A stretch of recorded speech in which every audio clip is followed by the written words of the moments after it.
Hello and welcome. In this video, I want to share with you an understanding that has been very challenging but been very helpful for me in terms of being able to not take personally what the borderline does to a non borderline.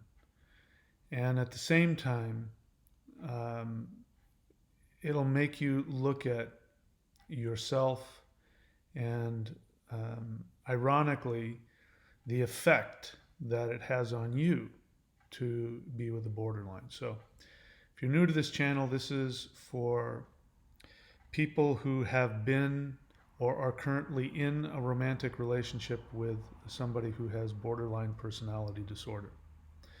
Not somebody who has borderline tendencies. We're talking about somebody who has full blown borderline personality disorder. If you have borderline personality disorder, this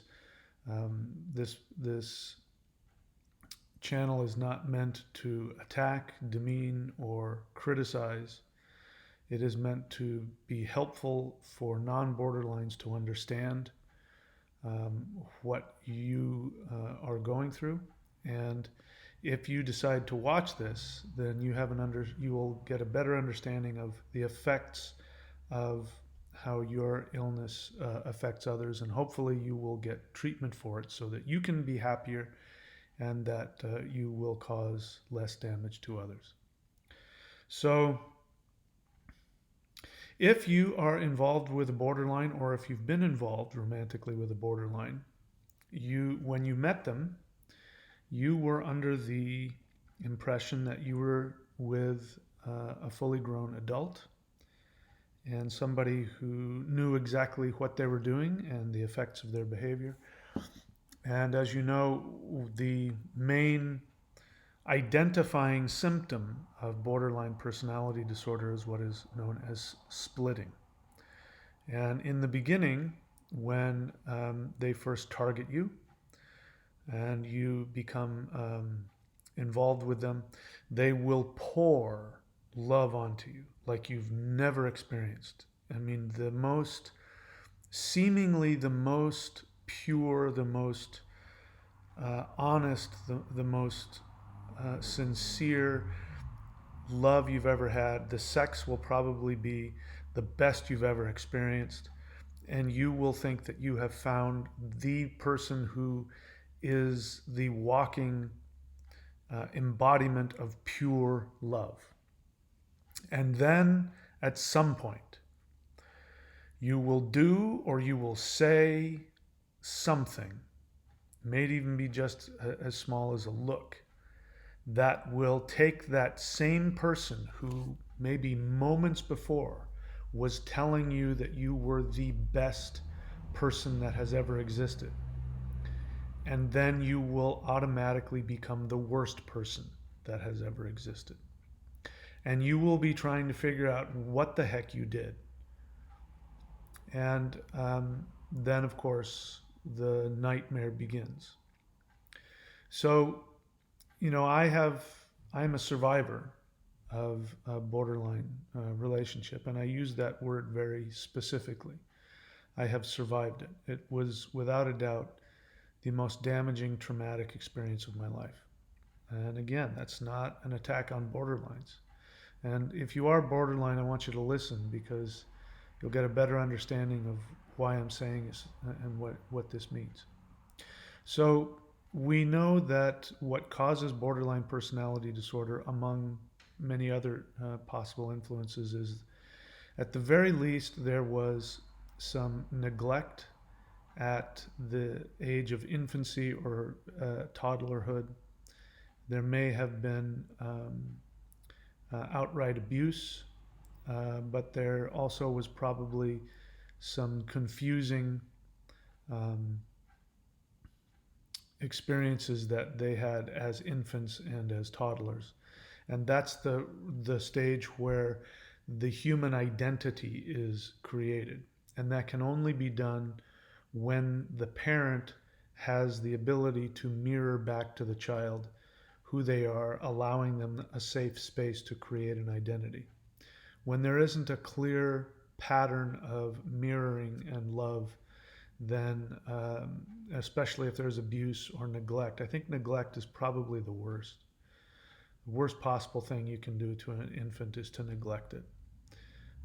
It creates within them a vacuum where the identity should be. And so they become emotionally arrested. Now, they grow up to be adults, sometimes extremely intelligent, very high functioning, very perceptive, very intuitive um, adults. And so this is where you, if you are the non borderline, where you get confused because you think that you're dealing with somebody who is as emotionally advanced as they are on an intellectual level. But on an emotional level, underneath whatever is being presented to you is this. And sometimes even younger than that. So imagine a toddler that is neglected or abused, has no idea what life is about. They have no idea who they are. And all they know is that they need to be loved. They need to be taken care of and protected. And when you're that small, your needs and your emotions are enormous. They are huge. So if you are denied, if you are rejected, the reaction is intense. And it's designed that way for the survival of the toddler and the infant, because otherwise parents get involved with real life, and if the child does not scream and cry, nobody will take care of them. But imagine that you're stuck at that stage for your entire life. That is what is going on underneath. And that is a toddler. Imagine if you're an infant. Because, I've, through my interactions with people, I've found that sometimes they're not emotionally arrested at 2, 3, or 4 years of age. They might be emotionally arrested at 2 or 3 months. So imagine the intensity of the feelings that they're experiencing. Now, it is a fact of life that everything in this life is projection. And that doesn't matter if you're healthy or if you're unhealthy. Projection in unhealthy people is obvious. They run around accusing other people of what is going on inside of them. A good example is people who cheat. People who cheat in relationships very often are people who are constantly wanting to look at their partner's phone to see who has texted them, what phone calls have they made. And this is because unconsciously on an internal level, they're afraid of being caught because they are actually out there cheating. So they project that onto their partner with jealousy. You're cheating on me, let me see your phone. We do that. We project love onto people. We project what we want to experience for ourselves, or how we experience ourselves, we project it onto others. Everybody does that, no matter how healthy or unhealthy they are. So the ironic thing about being with a borderline is if you have gotten involved with a borderline, you are codependent, without a doubt. I don't care who you are. Because if you're not codependent, what will happen is there will be very serious red flags that will pop up immediately to tell you there's something not right with this person. I'm going to keep my distance. Or if you get involved, you will see something, or they'll split. And the first time that they split, you'll go, whoa, this is way out of proportion. I'm not getting involved with this person. And you'll walk away. Looking back on it, that's happened to me a couple of times with borderlines who've raged, and I don't respond well to rage. And I can, think of 1 or 2 women that I dated. As soon as they flipped on me and raged, I went, "That's it. I'm out of here." The woman I was most recently with did not rage. She was a quiet borderline, and so I was very confused and very hurt. So. Point being is that you are a codependent, and you are projecting onto the borderline what you really want for yourself. So When it becomes clear that these people have very serious issues and you have this huge love and desire to fix them and take care of them, that is your projection of what you want for yourself, and you're acting it out on the borderline. Because if you're honest with yourself, you will become aware that you see them like this. And when you think of a toddler or an infant that has been abandoned, whose need for love has not been given to them, if you are codependent, this will trigger within you a very strong urge to take them in your arms, to love them, and to heal them, with the desire to then give them what they've always wanted. And then, of course, you are hoping as a result of that, they will turn around and give you what you've always wanted, which is very similar to that. So you have the same needs as the borderline, it's just not as intense. And whenever you were emotionally arrested as a child, you still have more of your identity than they do. And so I'm telling you all of this because when it became clear to me that I was with a borderline, and I had to figure this out. She was not aware of it. She's now in complete denial of it, but she was not aware of it. She knew that she had serious issues, but she was not. She didn't even know what borderline was. And the splitting that happened out of nowhere. It just all of a sudden started happening, and then it just kept happening. Was so traumatic for me and so confusing that I had to go online and try and figure out, what was going on. I had a sneaking suspicion it might be borderline based on some things I had heard somebody say, a therapist had said over the years, and I went, maybe I think this might be borderline. Sure enough, I mean, she's the classic borderline. And when I realized what was happening is that I was dealing with somebody who was emotionally at this stage, what I did was I tried to then see this. So, in other words, when you're with your borderline and they're in love with you, at least if your experience was anything like mine, what would happen is that when they hoover you back in, they will seduce you into loving them. And they will seduce you into revealing intimacy from your own emotional experience. And they will give you the feeling that you are safe and that you are loved. And then when you have reached a point of intimacy where you are at your most vulnerable in that level of the relationship, that will trigger them to flip. And it was important for me to understand this. They flip not because of what you said or did. That has nothing to do with it. It is that their brain is looking for a reason to justify their fear, because now the intimacy which they crave is now triggering their experience when they were this age and they were rejected when they were at their most needy, and that became their norm and their reality. So in their mind, they know that you're going to hurt them. So their defense mechanism kicks in and they rage. In my case, she would reject.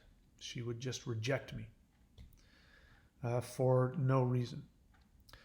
For example, something that we had talked about in previous conversations that she had no problem with, that she was very open to, having to do with therapy and getting help. I talked about it again in the exact same terms that we had talked about it before. And because it had followed deep emotional connection and intimacy where I was at my most vulnerable and I needed her, this triggered her fear, and she turned around and rejected me and accused me of, the most horrible thoughts and deeds that anybody could. And it was incredibly, incredibly hurtful for me. Since that time, in order to work through my own, trauma, trying to understand why somebody, would take somebody who clearly is in love with them and loves you and has nothing but your best interest at heart. Why would you then turn around and attack them and destroy them and reject them when they needed you the most? And what helps me is to see her like this. And when I see her this way, it is very hard to be angry and to take it personally. So imagine now, here's the part that is going to be disturbing for you. Seeing a little infant or toddler crying in need who wants to be loved, that should stimulate in you a desire to scoop them up and love them and take care of them. That is your codependence. Because if you've done it more than once, you know that it doesn't work. Whatever love you give does not stick. It doesn't hold. It won't fix them. It won't heal them. In fact, you're either going to stimulate them to idealize you or to devalue you. Those are the only two reactions you're going to get from them. And so, if you're lucky enough to get them in a lucid state, they might say, yeah, I have a really hard time finding the balance. If you're lucky enough, they probably won't do that. But here's the disturbing part. You're wanting to have a romantic and sexual relationship with this. When you think of it that way, when you think of why can't I make it work? Why won't he or she call me back? Why won't they understand where I'm at? And why won't we be able to be together and love each other? Why can't I have that great sex and that great intimacy again? Imagine now, instead of trying to have that with a disturbed adult with a mental illness, imagine that you're trying to achieve that with a toddler. The only person who's going to find that pleasurable is a pedophile. I'm just realizing I'm not a pedophile, so the thought of that is just ridiculous. It's just disgusting. What it means is that if you know that your partner or your ex-partner is a borderline and you're still trying to make the romantic relationship work, it means that you are trying to take advantage of this. You're trying to get that little toddler or that little infant to love you and be your romantic partner and take care of your romantic, emotional, intellectual needs. It's not only impossible, it is abusive. So it's important that you understand, if you know that they have borderline personality disorder and they are not in therapy, you are engaged in a very selfish act. It's, when in the beginning you don't know any better, that's different. You don't know any different. But once it becomes clear to you that they are underneath the surface, they are this, there's only one moral choice, which is you have to back up and you have to not get involved with them. The kindest thing you can do for them is either go no contact if they have harmed you or caused you pain, is to say, I'm sorry, I can't be in this relationship, it's too painful for me. If you want to keep the door open, then your only other option is to say to them, I love you, but I can't be in a romantic relationship with you. And in fact, I can't have contact with you until you get targeted therapy for borderline personality disorder. If you do get therapy after you've been in therapy for, say 3 months, and you'd like to continue to investigate a relationship, then I hope that you'll call me. Because then with a therapist who doesn't have a personal agenda, who knows what is going on with them and knows how to help them, then they can create an identity from which they can handle all of their extreme emotions and extreme reactions and not project them onto you. Then, and only then, will you have the opportunity to create a relationship. Until that time, you are trying to have an adult relationship with this. And that is not only insane on your part, but it is outright selfish and abusive, because they're stuck in this stage right here. They can't get out of it. And by you continuing to try and give them what you think they need, or respond to them being a toddler trying to get their parent to love them, you are helping to keep them trapped. The kindest thing you can do is to not give them what they're seeking from you. Of course, not allow yourself to be in a position to be abused by their abuse. They're not trying to abuse you any more than that little child would try to abuse you with their screaming and their pain. They're not trying to abuse you. That's all they understand. But you are not equipped to help them. And only if they have the ability to reach out and say, I need help for borderline personality disorder, and they're willing to go through whatever help is necessary, there's nothing you can do. They will harm you. You will harm them. So if you truly say that you love them, you have to leave them alone and suggest that they get help. If they get help and get back to you, so much the better. If not, there's nothing you can do. That's all. I hope that this has been helpful. I am continuing to use this, whenever I'm out in public and I see parents with, little toddlers or little infants, and the little infant is happy and running around, and then they trip and fall, and then they scream, cry, or just out of nowhere, they just start screaming and crying. Parents go, oh, they need a nap, or they needed this, or they needed that. That's what I think of when my ex would split on me and reject me and attack me personally. Instead of thinking about how hurt and angry it made me, I would go, would I even spend time getting angry at a 2-year-old? Or, no.